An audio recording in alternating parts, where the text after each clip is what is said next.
¿Qué tal? Bienvenidos a una nueva entrega de TDAH Evidencia Científica, el programa de televisión que, como sabéis, impulsa la Asociación TDAH Vallés. Hoy vamos a hablar de TDAH y las comorbilidades, sobre todo asociadas al ámbito escolar, y para ello tenemos con nosotros a quien mejor nos puede arrojar luz sobre este tema, que es Samuel Rodríguez. Bienvenido, Samuel. Samuel es psicopedagogo y psicoterapeuta, es máster en psicoterapia y psicopedagogía clínica, es psicopedagogo de la Unidad Médico-Educativa del Institut Balmes, director técnico de los servicios de atención terapéutica y profesor de cursos de extensión universitaria de la Autónoma de Barcelona y de la Ramon Llull. Gracias, Samuel. ¿Qué tal? Bien. Bien. Antes comentábamos, antes de empezar el programa, un poco nerviosos, pero ya calmados, ya hemos empezado. ¿Bien? Sí, ya está. Perfecto. Con la experiencia que tiene Samuel y con todas las ponencias y congresos que ha hecho, desde luego, seguro que esto es mucho más fácil. Bueno, nos acompaña también en plató Ana López Campoy, presidenta de TDAH Vallés. ¿Qué tal, Ana? Muy bien, muy bien. Bueno, Ana, como siempre, plantearás a nuestro invitado preguntas que hayan llegado a través de las redes sociales, pero también te voy a pedir que reservemos unos minutos, si te parece, de nuestro programa para hablar sobre todo del Congreso Internacional que va a tener lugar aquí en pocas semanas, a finales de septiembre, y de los actos que estáis preparando en la Semana Europea de TDAH. Muy bien. Como siempre, TDAH Vallés, que no para de organizar actos, y lo vamos a ir viendo también en nuestro programa. Bueno, Samuel, antes de nada, antes de empezar con el programa, antes de entrar en materia, te vamos a pedir una colaboración más, una contribución más. Y es que en estos últimos 10 programas que llevamos ya de TDAH Evidencia Científica, siempre hemos pedido al invitado que está con nosotros que con sus palabras, ¿no?, nos defina qué es el TDAH. Ya te toca a ti. ¿Qué es esto del TDAH? ¿Qué es el TDAH? Bueno, yo soy de los que tienen una concepción humanista de lo que es el TDAH. Creo que el TDAH, en cuanto a hiperactividad, puede derivar de un patrón de conducta sano inicialmente. Es decir, la hiperactividad como tal no se tiene que definir como patología. Ahora bien, esa hiperactividad, cuando está al extremo, hay una convención científica que lo nomina como trastorno. ¿Cuándo se convierte la hiperactividad en un trastorno? Cuando eso realmente disfunciona o dificulta la vida, ¿no?, en el ámbito familiar, el escolar o la de relación. Pero creo que bueno, sería un error, ¿no?, pensar en la hiperactividad como término, y pensarlo desde un punto de vista de la patología. Después las neurociencias ya se encargan, ¿no?, un poco de buscar cuáles son los correlatos neuroanatómicos, ¿no?, que sustentan el trastorno,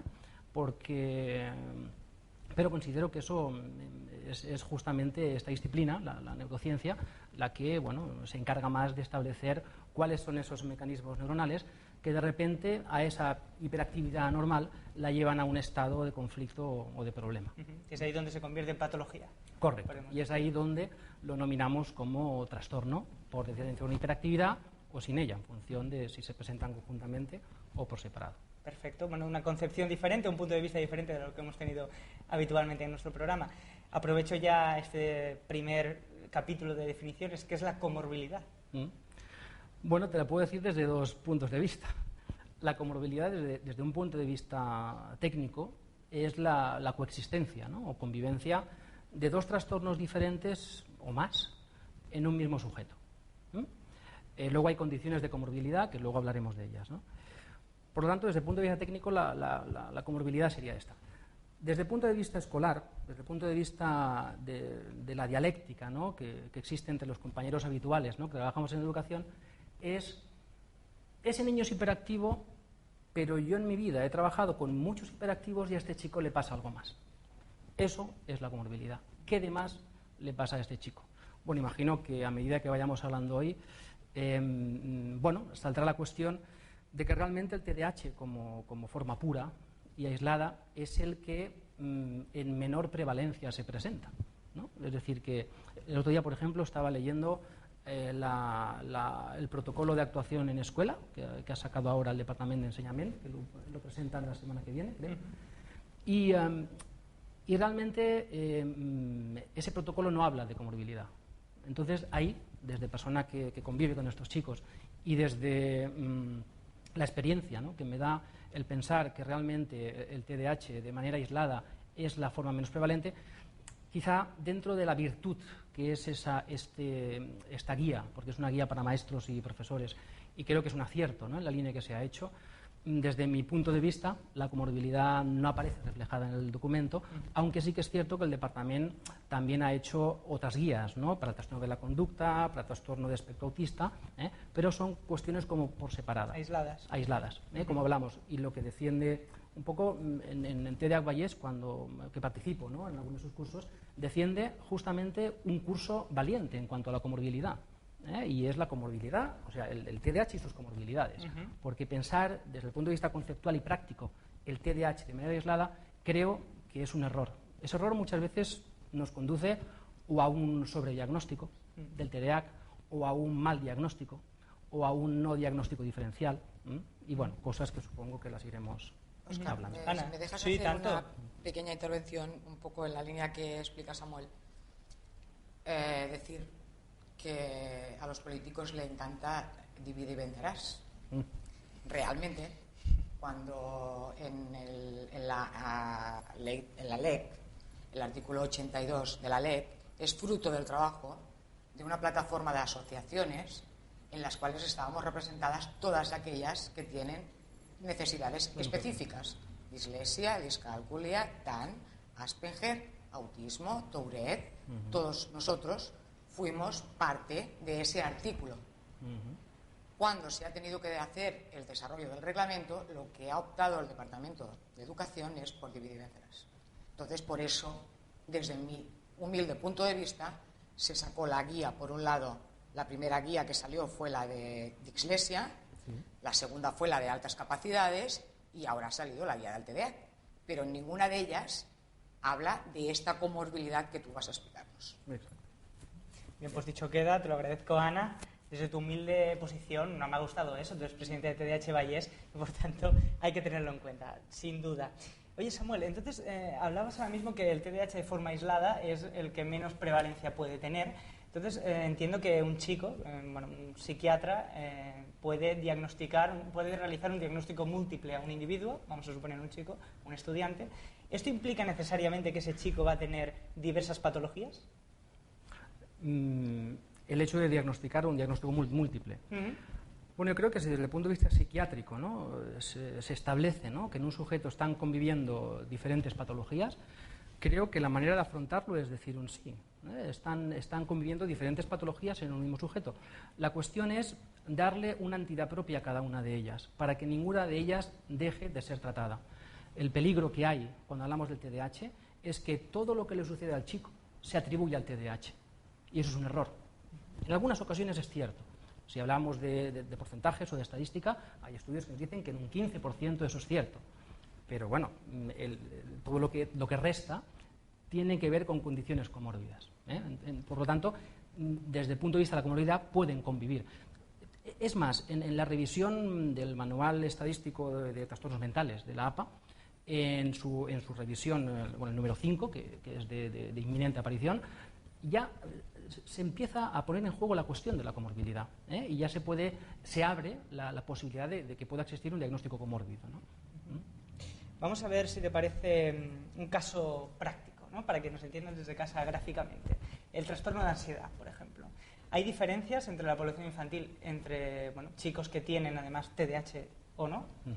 Claro, esa es una de las condiciones comórbidas, ¿no? Es decir, por ejemplo, el trastorno de ansiedad es comórbido con el TDAH. ¿Por qué? Porque si el trastorno de ansiedad, por ejemplo, en población general, ahora no lo sé, pero si en población general es un 5%, en población con TDAH es un 10 o un 15%. Por tanto, el trastorno de ansiedad es comórbido con el TDAH. ¿Por qué? Pues porque se da con más prevalencia en población afectada de déficit de atención o hiperactividad. Bien, pues queda clarísimo, efectivamente. Sabemos que la presencia de la comorbilidad en el TDAH se utiliza también como un índice de gravedad en psicopatología. Explícanos cómo funciona este índice. Bueno, básicamente, y un poco haciendo referencia a los estudios, ¿no?, que antes te he comentado, en esos estudios nos dicen, por ejemplo, que un 15% se presenta de manera sólida el TDAH como característica principal. Después tenemos un 45% que nos dice que existe TDAH más una condición comórbida, una cuestión asociada. Después hay un 30% de TDAH y una segunda condición comórbida, y finalmente hay un porcentaje, que es un 10%, que es por suerte es el menor, de una condición de TDAH y 3 condiciones comórbidas, como pueden ser el trastorno de ansiedad, o pueden ser el trastorno disocial, de conducta, incluso se habla de la comorbilidad con los trastornos de espectro autista, y nos hablan de estas condiciones. Si te parece, vamos a entrar en detalle. Vamos a ver las principales comorbilidades que se dan con el TDAH, sobre todo en chicos estudiantes, chicos jóvenes. Si te parece, de más frecuente a casi infrecuentes, podríamos decir. Empezamos por lo más frecuente, por encima de un 50%. ¿Qué podemos encontrar? Bueno, como lo más frecuente estaríamos, ¿no?, entre el trastorno negativista desafiante y el trastorno disocial. Son trastorno de conducta, ¿no? El trastorno de conducta es la palabra que se utiliza muchas veces para definir lo que más técnicamente es un trastorno disocial. Estos son, pues, los que más vienen asociados en un 50% junto con los trastornos de aprendizaje, dislexias, discalculias y tal, ¿no?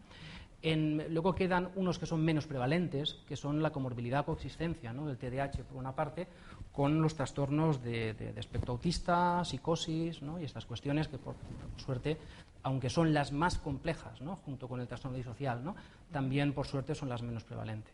En la unidad médico-educativa en la que trabajo, que es una unidad médica dirigida al trabajo con chicos con trastorno de la conducta, el diagnóstico inicial en un 80% de los casos que atendemos a niños con trastorno de conducta es TDAH.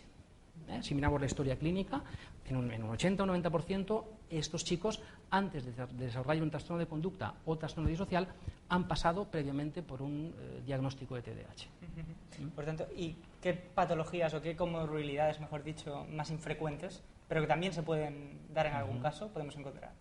Bueno, de las infrecuentes, o de las menos frecuentes, serían estas cuestiones, ¿no? Sobre todo las del TEA, ¿no?, trastorno de espectro autista. No son frecuentes, pero son más infrecuentes, pero en algún caso se dan. Muy bien. Bueno, sabemos también que existen enfermedades mentales que pueden coexistir con el TDAH, lo hemos estado repasando contigo, pero me pregunto que quizá pueden existir con el TDAH sin llegar a serlo. Es decir, me explico mejor, tú te explicarás mejor, pero para que nos entiendan desde casa. Una persona puede tener una de estas comorbilidades que comentabas, el psiquiatra puede diagnosticar que es TDAH, pero a lo mejor no lo es, sino simplemente es esa enfermedad, esa patología que no tiene nada que ver con el TDAH en principio. ¿Puede ser? Bueno, estamos hablando del tema del diagnóstico diferencial.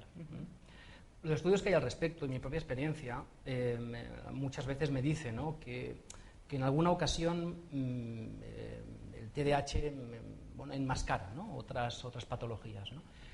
Creo que no hay que ser reduccionista cuando miramos el TDAH y hay que tomarse la cuestión del TDAH desde el punto de vista de la complejidad, que no desde lo simple.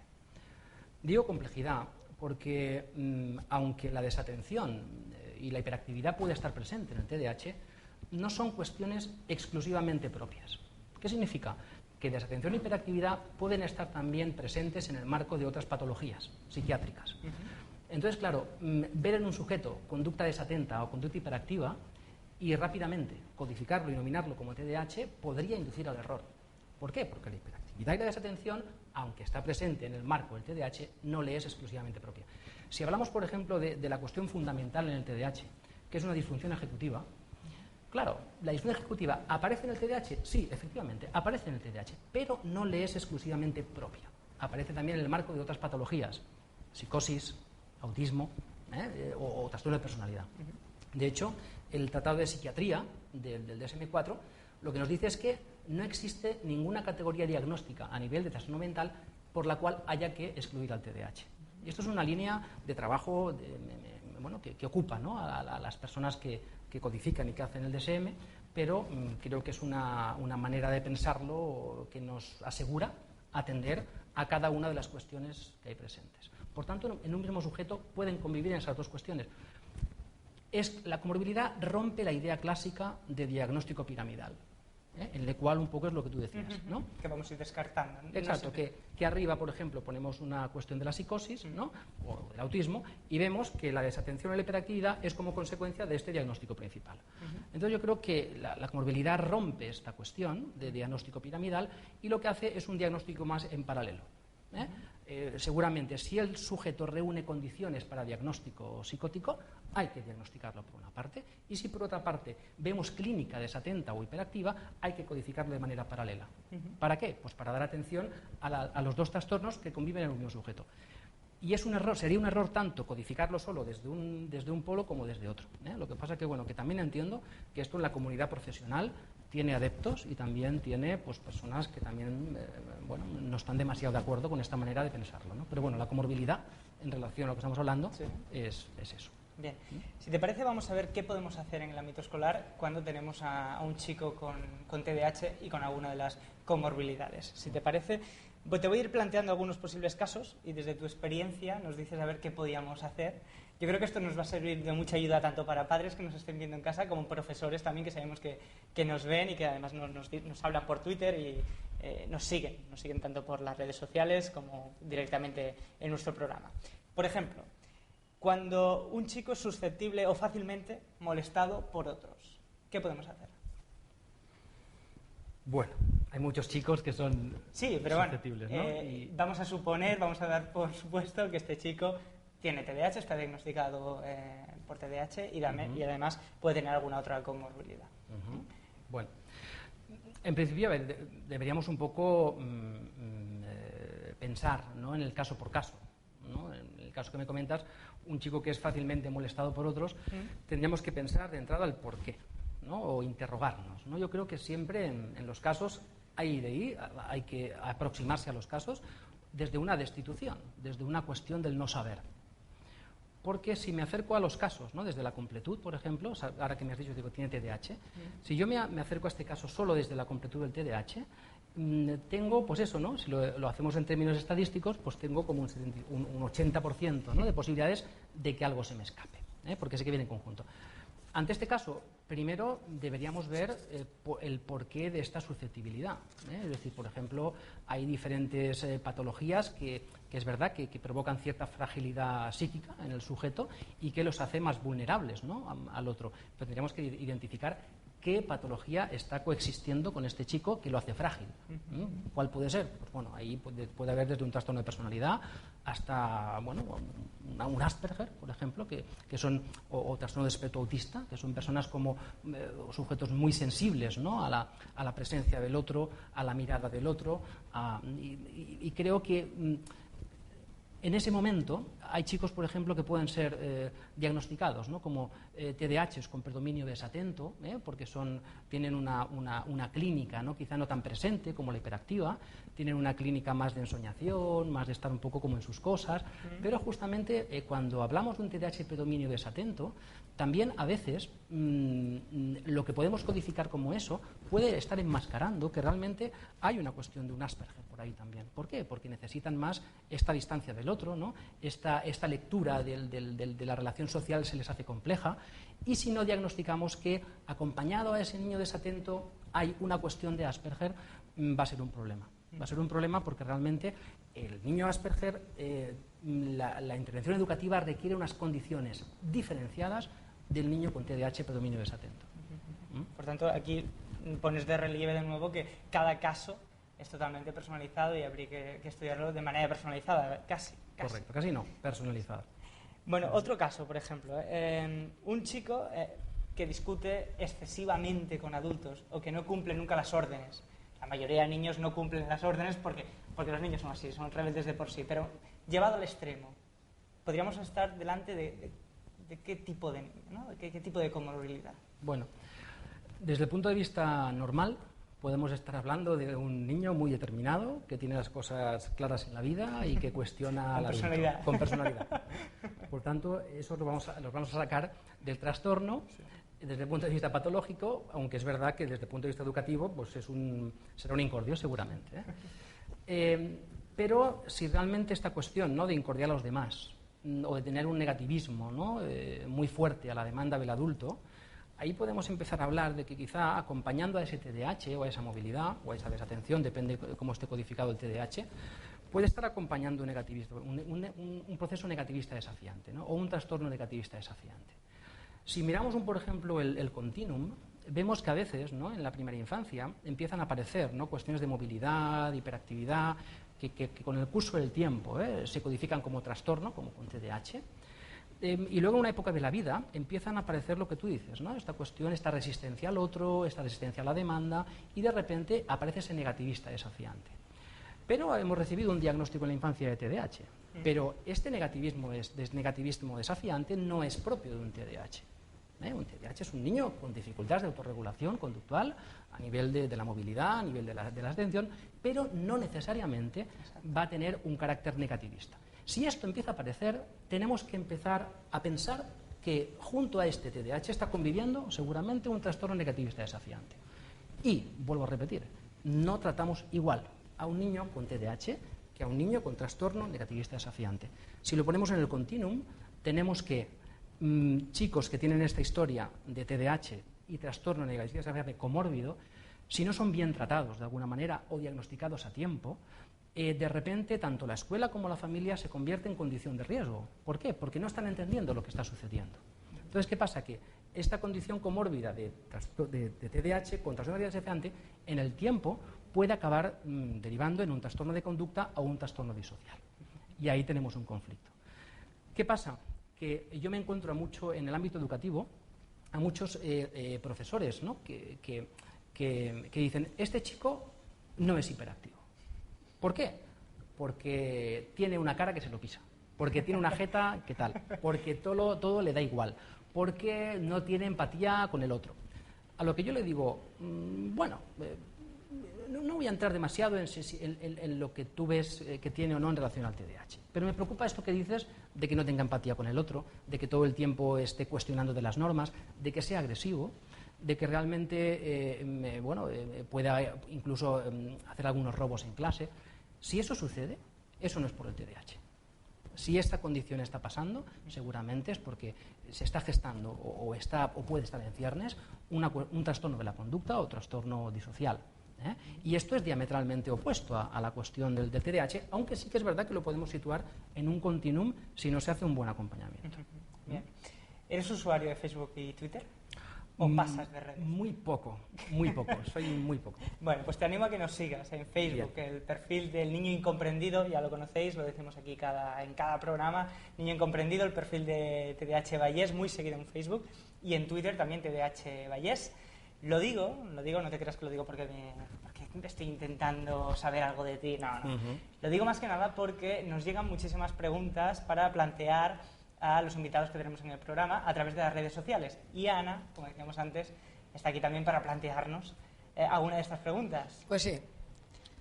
A ver, Samuel, muchas de las preguntas se han ido contestando sobre la marcha. Nos acostumbra a pasar, ¿no? Sí. Porque habitualmente los invitados sois expertos en la materia y, por tanto, muchas de ellas. Pero con eso hay algunas muy concretas, ¿no? Y a mí me gusta que quedara claro porque son preguntas que nos llegan sobre todo de los padres. Y en relación con el tema del trastorno de conducta, que es lo que más preocupa. ¿Qué es antes, el huevo o la gallina? Mi hijo nace con el TDAH y al final el TDAH hace que mi hijo tenga un trastorno de conducta, o mi hijo tiene un trastorno de conducta y el TDAH es una consecuencia de ello. Es la pregunta del millón, ¿no? Cuando conviven los dos trastornos o cuando el trastorno surge en una edad ya más avanzada. ¿Qué es primero? El huevo o la gallina. Bueno, yo creo que hay sujetos, ¿no? Nos encontramos, por ejemplo, adolescentes, ¿no?, con trastorno de la conducta, que realmente en la primera infancia empiezan una clínica propia del trastorno disocial, no tanto propia como del TDAH. Por tanto, a veces el trastorno disocial, el trastorno de la conducta, puede aparecer de manera o con cierta solidez ya en la primera infancia, ¿no? Puede aparecer, ¿no? Y luego finalmente acabar eclosionando cuando llega la adolescencia. Por tanto, el trastorno disocial, el trastorno de la conducta puede tener entidad propia. Creo que a nivel de diagnóstico diferencial entre el TDAH, ¿no?, y el trastorno de la conducta, por ejemplo, en el 2007 se hizo una guía en Cataluña, que era los trastornos de la conducta en la escuela, en 2007. Y esta guía se presenta como un protocolo de actuación a chicos con trastorno de conducta en el aula. En esta guía pone de manifiesto esta cuestión del diagnóstico diferencial, y es, en relación al movimiento y a la hiperactividad, ¿quién es el destinatario último de la conducta? Si el destinatario último de esa conducta o de esa movilidad es la norma, es la ley o es el otro, podemos establecer un diagnóstico seguramente diferencial y que ese sujeto tiene más números, ¿no?, de tener un trastorno disocial seguramente que un TDAH. ¿Por qué? Porque el TDAH, el destinatario último de la movilidad, de la atención, es sí mismo y su vida, pero no infringe ni ley ni norma. Por tanto, yo creo que ¿qué empieza primero? Porque hemos dicho, ¿no?, que primero puede ser el diagnóstico como tal del disocial, desde pequeñito, o el trastorno del TDAH, pues desde pequeñito. Pero ¿en qué punto el TDAH puede hacer una deriva al trastorno disocial? Ciertamente, el TDAH puede hacer una deriva al trastorno disocial cuando realmente, primero, si se reúnen condiciones psicobiológicas, por una parte, pero con posterioridad es si realmente en su entorno hay condiciones de riesgo que no entienden esa hiperactividad, que de repente el feedback empieza a ser como muy negativo con este chico, y de repente este chico empieza en la idea de que ya no soy nada para nadie. Cuando estos chicos empiezan o llegan a esa determinación, estos chicos empiezan a construirse otro yo. Y ese otro yo a veces es muy a costa pues, de la ley, de la norma, pero realmente configurándose de otra manera tienen un lugar en el mundo. Y entonces lo que inicialmente era un TDAH finalmente acaba derivando en un trastorno de la conducta. Pero inicialmente quizá no era un trastorno disocial. Es habitual que encontremos en adolescentes trastornos de conducta y que en su ámbito, sobre todo en el ámbito educativo y también muchas veces corroborado por el ámbito médico, no estén catalogados de TDA. Es decir, el trastorno como tal, solo, sin ninguna comorbilidad, ¿existe? ¿El trastorno disocial? Sí. Sí. Es decir, la unidad existe como trastorno y con solidez diagnóstica. Es decir, se puede diagnosticar de manera aislada, aunque repito, en un tanto por ciento, muchas veces hemos visto que estos chicos han pasado por un diagnóstico previo, pero realmente, ya digo, hay un porcentaje que no.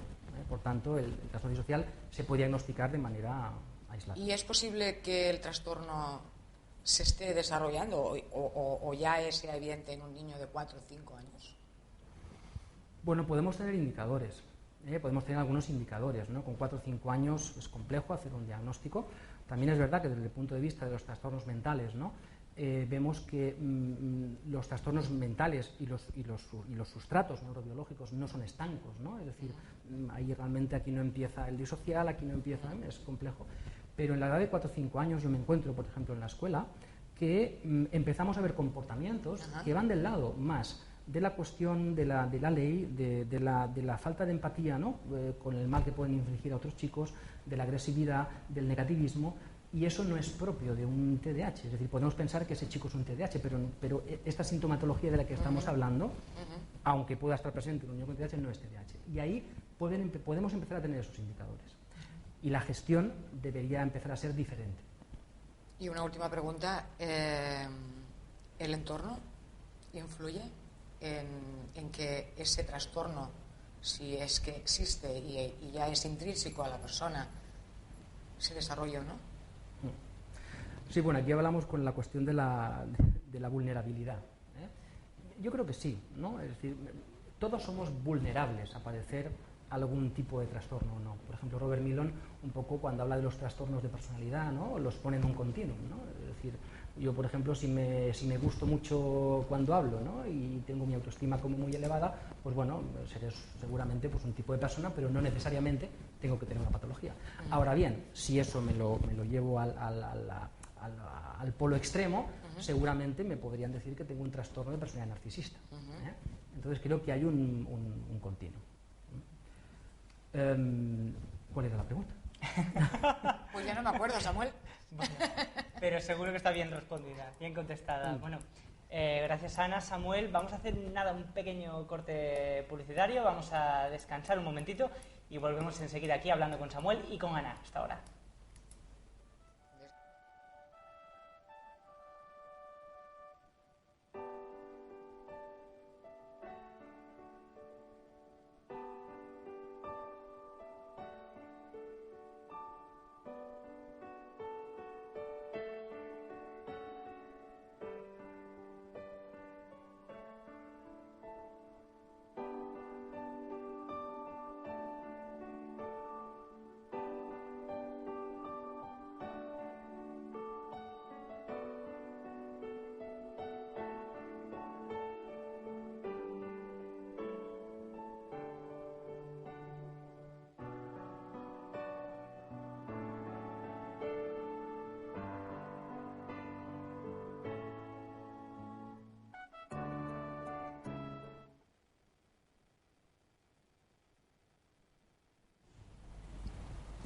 Bueno, ha sido rápido, ¿verdad? Ya estamos aquí de nuevo con Ana, con Samuel. Recordad que nos importan vuestras opiniones. Os leemos atentamente en Twitter. Ya sabéis que podéis utilizar el hashtag, la etiqueta TDHVallesTV, y también os podéis seguir en el perfil corporativo de TDH Vallés y en Facebook en el perfil de El Niño Incomprendido. Nos buscáis, nos seguís allí y ya sabéis que, aparte de estar informados de todas las cosas que hace TDH Vallés, que son muchas, yo os aviso, también podréis plantear preguntas a los próximos invitados que tengáis, que tengamos en este programa. Bueno, seguimos conversando con Samuel y con Ana. Samuel, vamos a seguir hablando de TDAH y los trastornos de conducta, porque en los casos más graves, vamos a decir, se puede dar una conducta agresiva. Estos niños pueden, bueno, pues lo que digo, pueden tener conductas agresivas, ¿no? Con sus compañeros, con sus padres, con los profesores, por ejemplo, si hablamos en el ámbito escolar. En alguna ponencia que te hemos escuchado, que has realizado también en TDH Vallés, por ejemplo, hablabas de la diferencia entre las agresiones llamadas instrumentales y reactivas. ¿Qué diferencia hay? Claro. Bueno, una agresión reactiva, ¿no? Puede ser una agresión que puede realizar un chico con TDAH, por ejemplo, pero como respuesta a una provocación previa. Esto sería bueno, pues una manera de resolver el conflicto por esta dificultad de regulación del impulso que tiene el chico con TDAH, ¿no? Ahora bien, cuando hablamos de esa agresividad instrumental, es esa agresividad que justamente cursa con algo más premeditado, con algo más de cálculo. Entonces esa cuestión difiere una de otra. La primera quizá no entraría tanto de la cuestión a nivel de diagnóstico, ¿no? Dentro del trastorno de conducta, trastorno social, pero la segunda sí. La segunda, que es una conducta más instrumental, pues aquí vemos, o sea, más de este citocálculo que hablamos, aquí sí que entraríamos más en la sospecha de que a ese alumno, ¿no? que de por sí es movido realmente, si hace uso de esas conductas, tenemos que empezar a pensar, o como mínimo a indagar, si no podemos tener también ahí, conviviendo con esa hiperactividad, un trastorno de la conducta, porque vuelvo a decir, es decir, la agresividad, aunque puede aparecer en el marco de una cuestión reactiva, como lo que estamos hablando, en el TDAH, bueno, no le es propia al TDAH, la agresión, como sí, sobre todo la instrumental de la que estábamos hablando. Los trastornos de conducta, seguimos con lo mismo. ¿Se dan con la misma frecuencia entre chicos y chicas? ¿En todas las edades? ¿En todas las familias? Bueno. ¿O hay diferencias? Bueno, hay diferencias. El trastorno de la conducta es un trastorno que se da con más prevalencia en chicos. En la unidad médico-educativa, por ejemplo, que atendemos a 25 chicos con trastorno de conducta, podemos decir que, bueno, que de los 25 usuarios, pues a lo mejor 2 son chicas. Por tanto, es un trastorno que es mucho más prevalente en chicos. ¿En todas las edades? ¿En todas las familias? Bueno, en todas las edades, el trastorno de conducta, decimos, ¿no? A veces, ¿no? Que es un trastorno que se va cociendo como a fuego lento, y que mayoritariamente es un trastorno de eclosión en la adolescencia. Chicos cuando pasan al instituto, cuando a partir de esos 12-13 años, no todas esas conductas eclosionan, ¿no? Porque realmente creo que la adolescencia introduce, ¿no? En el sujeto todo un conjunto de cambios, todo un conjunto de cuestiones que también, pues eso, ¿no? La hace como caldo de cultivo, ¿no? Para que pueda salir un trastorno conductual, ¿no? Y en el tema de familias, que planteaba, ¿puede haber diferencia o no tiene por qué? Bueno, son más prevalentes en familias de riesgo. Es decir, familias de riesgo, pues bueno, pues con la cuestión de consumos o malos tratos, pero también la paradoja es que, por ejemplo, en la unidad nos hemos encontrado muchas veces con familias de un perfil más o menos sano desde el punto de vista psicológico y hijos, ¿no?, que realmente presentan un trastorno de tipo disocial o trastorno de la conducta. Por tanto, creo que esto tenemos que interpretarlo con cautela, aunque evidentemente familias, ¿no?, con unos condicionantes de riesgo, evidentemente predisponen al sujeto a padecer no solo trastorno de conducta, sino más trastornos, ¿no? Por ejemplo, algunos datos indican que un 30% de los afectados, podemos decir, por TDAH pueden desarrollar un trastorno disocial. Qué importante es el tratamiento también, ¿no?, en estos casos. Pues sí, porque estamos hablando un poco de la prevalencia del trastorno de conducta. Pero es muy importante el poder hacer, por una parte, un diagnóstico diferencial o un diagnóstico comórbido sobre estas situaciones en los chicos. Porque vuelvo a repetir, es decir, la clínica del TDAH es diferente de la clínica disocial o de conducta, y el tratamiento también es diferente. Un chico con TDAH, por ejemplo, lo podemos tratar, ¿no?, con técnicas de condicionamiento, con una cuestión cognitivo-comportamental, que pueden irse sosteniendo de alguna manera, y eso les puede ayudar a autorregular el comportamiento. Ahora bien, cuando tenemos a un sujeto, ¿no?, con un trastorno disocial o de conducta, realmente vemos que a este tipo de intervenciones son patologías y sujetos muy refractarios a ese tipo de tratamientos, y tenemos que poner en juego otras cuestiones que van más allá. También te digo que en relación a esta cuestión, la cuestión pasa por ampliar el abanico de intervinientes. ¿Qué significa? Que, bueno, que en la escuela vemos que la función tutorial es fundamental, pero cuando se introduce la casuística o la problemática del trastorno de conducta, tiene que ser una construcción como compartida. Yo siempre digo que el trastorno de la conducta no existe. No existe sin el otro.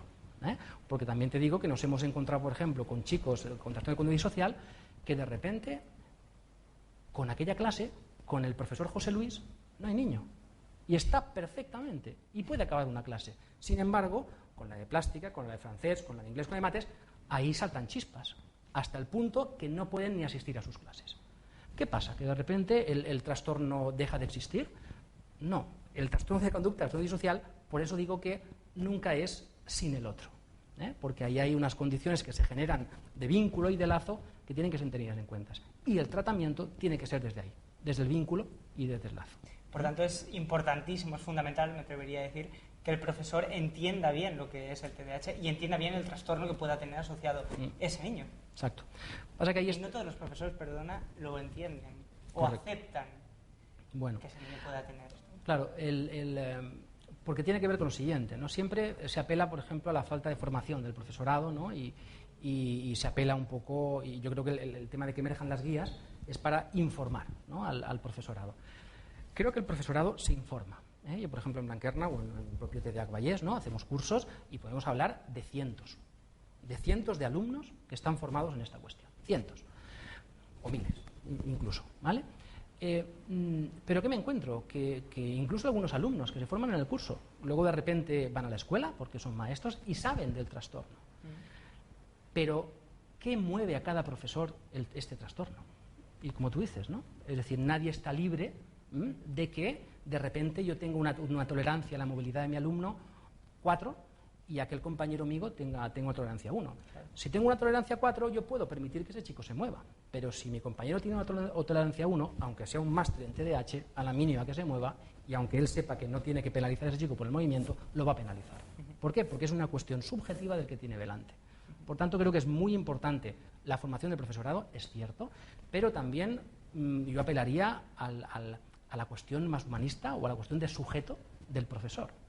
Prefiero un profesor que no sepa demasiado, pero que pueda colocarse bien con ese alumno. Sí, yo no voy a contradecirte ni mucho menos, pero no, me venía al caso, algunos casos que han llegado a TDx Vallés, que nos explican algunos padres, ¿no? Nos dicen, bueno, sí, pero es que mi niño, ¿no? Pues cuando está con un profesor que entiende que mi hijo de golpe se pone nervioso y pide para salir al pasillo para distraerse o para descargar su energía, incluso su agresividad, él solo, el profesor lo entiende, le permite salir al pasillo un momento y al entrar está muchísimo mejor. Y otro profesor no lo entiende y no le da ese permiso. Eso no es cuestión también de que cada profesor sea libre de dar ese permiso o no. Es decir, es que ese chico lo necesita realmente salir al pasillo. Sí, exacto, pero fíjate que tú ahora has apelado a la libertad, no has apelado al saber. Entonces creo que eso es lo fundamental. El profesor tiene que ser libre.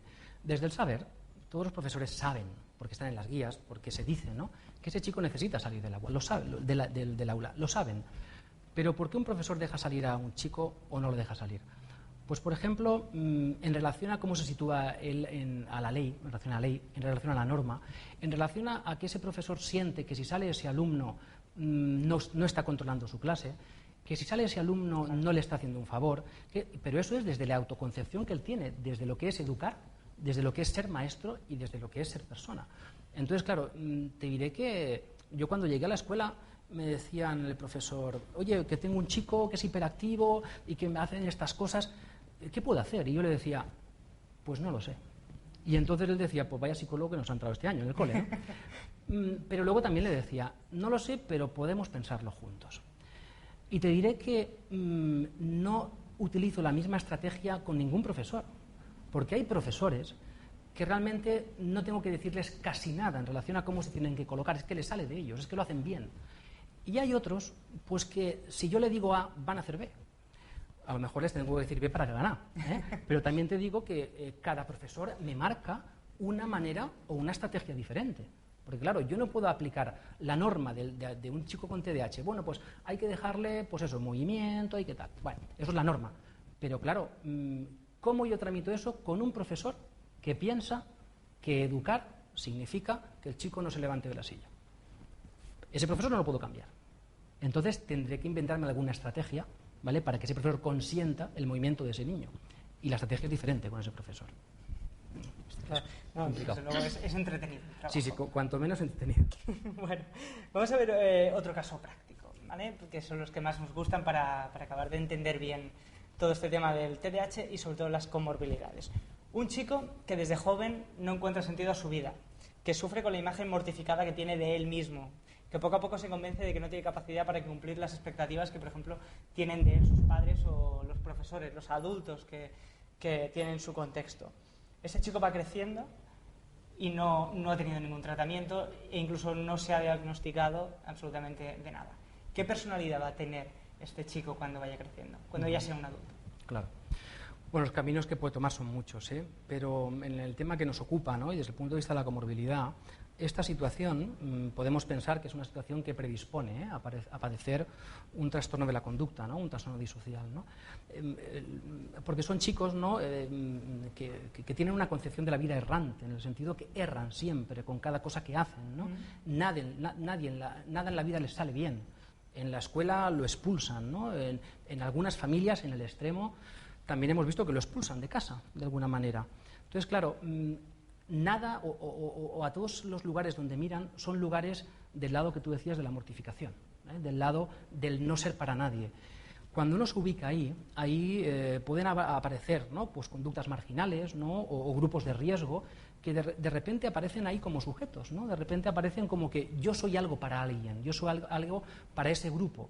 Evidentemente ese grupo muchas veces es del lado de lo marginal, del lado del límite, sí, y son acompañamientos complicados, pero un poco esa definición que tú me comentabas de esa tipología de chico es una tipología que tenemos que hacer un seguimiento, ¿no? Porque si no es quién salva a este chico de esa visión mortificante de que yo no soy nada para nadie, ¿no? Es una respuesta delicada. ¿Y qué podemos hacer en estos casos? Bueno, pues ahí, es decir, yo desde el punto de vista profesional o educativo, o de las familias incluso, yo soy algo diferente. Yo puedo ser alguien diferente para ti. Yo recuerdo que en una entrevista, en una conferencia, ¿no?, que vi del profesor Rojas Marcos, hablaba de cómo situarse con estos chicos. Y todo el mundo esperábamos una cuestión súper técnica, ¿no? Y de repente nos dijo a todos, que nos quedamos sorprendidos, ¿no?, y lo que hay que hacer con estos chicos desde el punto de vista como más técnico, es tener el efecto ángel. Efecto ángel. Efecto ángel. Entonces, claro, el efecto ángel dices, ¿cómo efecto ángel? ¿No? Y el efecto ángel, el doctor Rojas Marcos decía que, bueno, que es esa persona que de repente aparece en la vida y que te acompaña de manera incondicional. Y ciertamente, cuando hablamos de esos trastornos, ¿no?, esa persona que te acompaña de manera incondicional es la persona que va a poder gestionar conflictos, solucionar conflictos, intervenir realmente en problemas como muy graves, ¿no? Fíjate que, por ejemplo, cuando un alumno trastornado de la conducta entra en crisis o hace un pasaje al acto en el entorno educativo, yo te aseguro que baja dirección educativa y no lo pone en su sitio.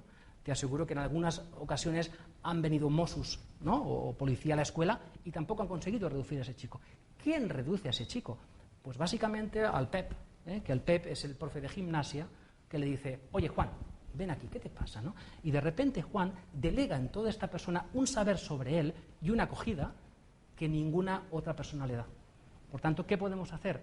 Realmente ofrecer el tú me importas a pesar de lo que estés haciendo. Por tanto, ese ángel es el que va a aportar la conversación, la escucha, el acompañamiento, que quizás es lo que encontramos en falta en la escuela actual, podríamos decir. Sí, sí. Yo creo que vivimos en una época de la prisa, en una época de lo que se dice, en la que se ha suprimido, ¿no?, el tiempo psicológico de la espera y en lo que todo es inmediato. Y os aseguro que los profesionales no estamos a salvo de esta cuestión. Entonces es verdad que en la escuela se tienen que empezar a hacer prácticas contraépoca. Y esas prácticas contraépoca son diálogo, acompañamiento, acogida, cuestiones que a veces el día a día escolar se hace complejo o difícil.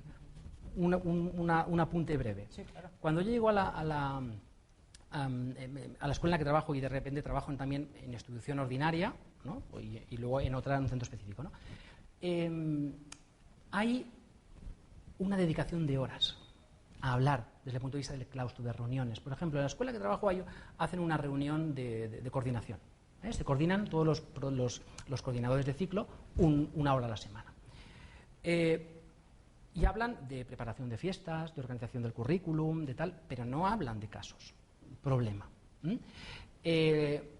Las juntas de evaluación, por ejemplo. Las juntas de evaluación se destinaba a veces a esta lectura de notas, ¿no?, y ahí no se suele hablar tampoco de algunos casos. Lo que yo un poco quiero poner en juego es que hay que poder cambiar marcos educativos, y es posible cambiar marcos educativos, empezando por el proyecto educativo de centro. Es decir, los chicos de los que estamos hablando no son del tutor, no son del profesor de plástica, son del tutor, del profesor de plástica, del de inglés, del cap de estudios, del coordinador y de la dirección de centro. Es responsabilidad del centro también, por supuesto. Es responsabilidad total del centro, más allá del profesor. Con toda tu experiencia, seguro que tienes algún caso de los que te sientes orgulloso, ¿no?, de un chico o una chica que parecía, que incluso los padres le daban por un caso perdido y que luego pues ha sido a veces lo hemos dicho aquí, un caso de éxito, ¿no? Aprovechar que este factor, convertir el TDAH o la comorbilidad que tuviera en un factor de éxito. Bueno, hay algunos casos. Por ejemplo, yo te puedo hablar de un caso, ¿no?, que nos viene a escuela ordinaria, ¿no?, de otro centro, con una problemática muy difícil, ¿no?, con fugas del otro colegio, de otra escuela, y a partir de ahí nos genera, ¿no?, como todo un conjunto de demanda a la escuela.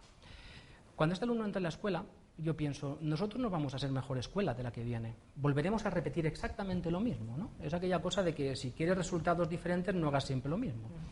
Y creo que por tendencia íbamos a ser otra escuela igual en relación a aquel chico. Pero como algo hemos aprendido en estos años, ¿no?, alrededor de tratar a estos chicos, empezamos a hacer un grupo de trabajo alrededor de ese chico. Ese grupo de trabajo estaba formado por la profesora de educación especial, por el psicólogo del centro, que en aquel momento era yo, y por el tutor. Ese grupo de trabajo se encargó de construir una historia alrededor de ese chico. Se hizo un documento escrito. Ese documento escrito apelaba, por una parte, a la patología del chico y, por otra parte, a su historia en la otra escuela. Ese documento era un documento de producción colectiva que se leyó a todo el equipo docente, es decir, a unos 11 o 12 profesores que participaban con este chico. Ese documento permitió que cada profesor pudiera leer qué le sucedía al chico, no desde la conducta, porque era un puñetero, era un cara dura y no la liaba, sino un poco desde su historia. Entender el caso desde su historia nos permite entender también las conductas.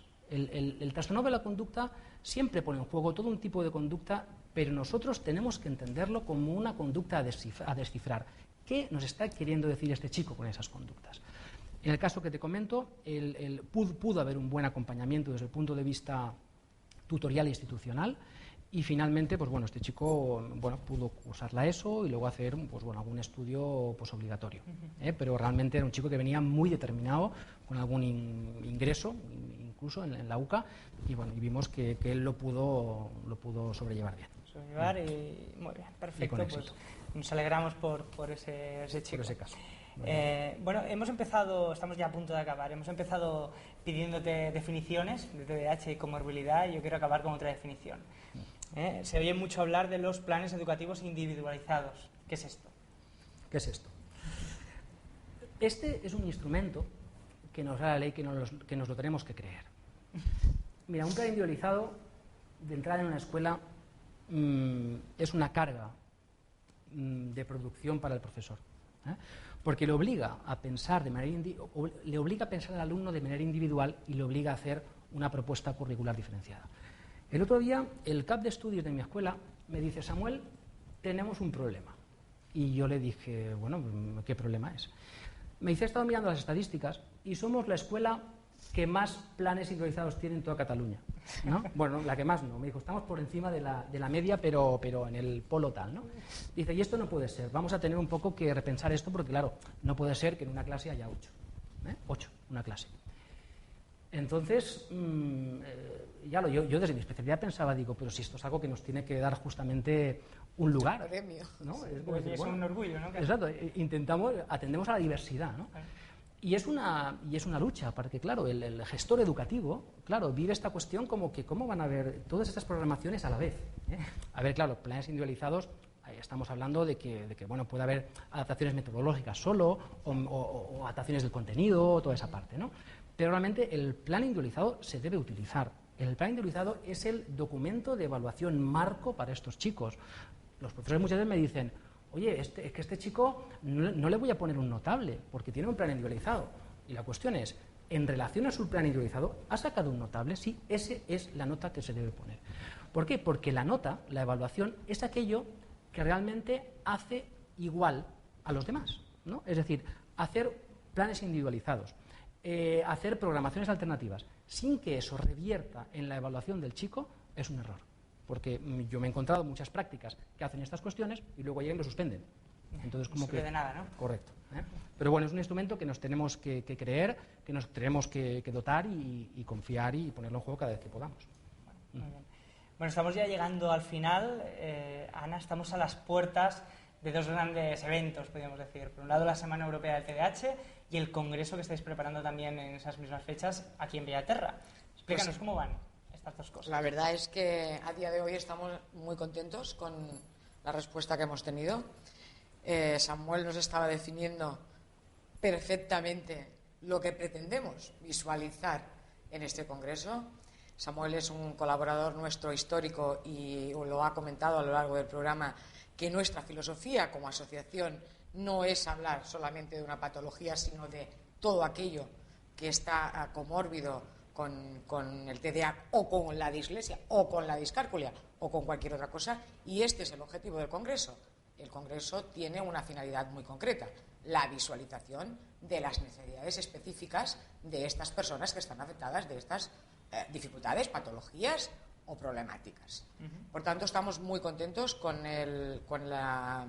la asistencia. Vamos a tener gente, es un congreso nacional, vamos a tener gente de Granada, vamos a tener gente de Valencia, vamos a tener gente de Tarragona, vamos a tener gente de Madrid, incluso vamos a tener gente de Italia. Por tanto, para ser la primera vez que nos metemos en este fregado, porque es un fregado, y la primera vez que estamos haciendo una incursión en el ámbito científico y en un ámbito que no es el nuestro, porque siempre lo hemos hecho más dentro del ámbito más local, más casero, que es el ámbito universitario, estamos muy contentos con el resultado. Y con respecto a la otra actividad que también está enmarcada dentro de la Semana Europea, que es el matinal, que ya es historia y es histórico en nuestra ciudad, en Sabadell, y que vamos a hacer el día 29 por la mañana, pues tenemos un muy buen programa también este año. Además, un programa que hemos intentado que sintonice muy bien con las características que nos definen a los afectados, que es el movimiento, y todo el matinal está basado en bailes. Vamos a tener diferentes bailes, desde el Bollywood, desde el country, vamos a tener bailes de salón. Hemos pensado que era una buena manera de visualizar el movimiento que nos caracteriza a los TDAH, ¿no? Y esperamos pues que sea un éxito como ha sido siempre. Lo será y nos lo pasaremos bien. Bueno, Samuel, muchísimas gracias por estar con nosotros. Ha sido un placer. Gracias. Ana también, muchísimas gracias, como siempre. Y ya lo sabéis, nos desvirtualizamos el día 27-28 en el Congreso de Bellaterra, en la Universidad Autónoma de Barcelona, y el domingo 29 en el matinal, en la fiesta del TDAH, en la fiesta de la Semana Europea del TDAH. Y si nos queréis seguir viendo por aquí a nivel online, ya lo sabéis, en nuestro canal de televisión online, tdhvalles.tv, y en los perfiles de Facebook y de Twitter. Muchísimas gracias, nos vemos aquí la próxima vez. Hasta entonces.